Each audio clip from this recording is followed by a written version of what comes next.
ഇന്നത്തെ special Payyoli prawns fry ഇതെങ്ങനെയാണ് ഉണ്ടാക്കുന്നതെന്ന് നോക്കാം. സോ ആദ്യം തന്നെ നമ്മൾ പ്രോൺസ് മാരിനേറ്റ് ചെയ്യാനുള്ള മസാല റെഡിയാക്കണം. അതിനുവേണ്ടി മഞ്ഞൾപ്പൊടി, മുളക് പൊടി, മല്ലിപ്പൊടി, ഗരം മസാല എല്ലാം കൂടെ നന്നായിട്ട് മിക്സ് ചെയ്യുക. ഞാൻ പ്രോൺസിലേക്ക് മസാല പിടിക്കാൻ വേണ്ടി കുറച്ച് മുമ്പ് തന്നെ ഉപ്പും മഞ്ഞൾപ്പൊടിയും മുളക് പൊടിയും ഇട്ടിട്ട് ഒന്ന് മാരിനേറ്റ് ചെയ്തായിരുന്നു. അതിലേക്ക് നമ്മളിപ്പോൾ പ്രിപ്പയർ ചെയ്ത മസാല ആഡ് ചെയ്യുക. ഇനി നമ്മൾ ആദ്യം മസാല ഉണ്ടാക്കിയ പാത്രം ഉണ്ടല്ലോ, അതിലോട്ടേക്ക് ഗ്രേറ്റഡ് കോക്കനട്ടും കൂടെ ഇട്ടിട്ട് നന്നായിട്ട് മിക്സ് ചെയ്ത് ഒരു സൈഡിലേക്ക് മാറ്റി വയ്ക്കുക.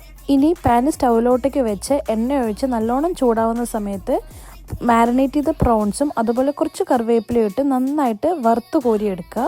ഞാൻ പറയുന്ന എല്ലാ സ്റ്റെപ്പും ഞാൻ ഡിസ്ക്രിപ്ഷനിൽ കൂടെ കൊടുക്കുന്നുണ്ട് കേട്ടോ.